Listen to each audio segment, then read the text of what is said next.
Nga pala tayo dito ginagawang railings na stainless. Kaya yan o. Kaya importante dyan yung mga fittings.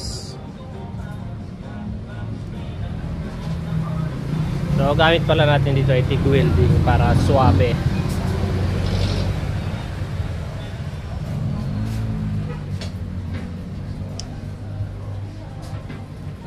Ito ang pinaka highlights dito, yung ganyang corner, yung ganyang connection.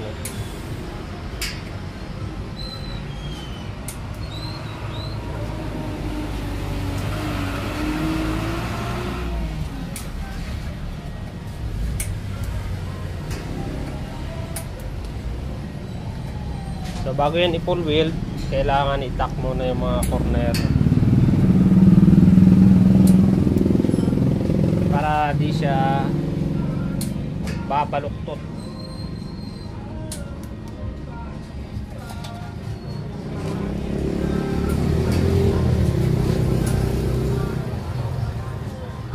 Legit to, si Porma na tumitira eh. Por. Walang salamin na si Por, oh. Di na nagsasalamin. Di na ba kailangan ng salamin yan, Por? Ha? Pag full weld na, saka magsasalamin. So pag mga ganyan tacking lang,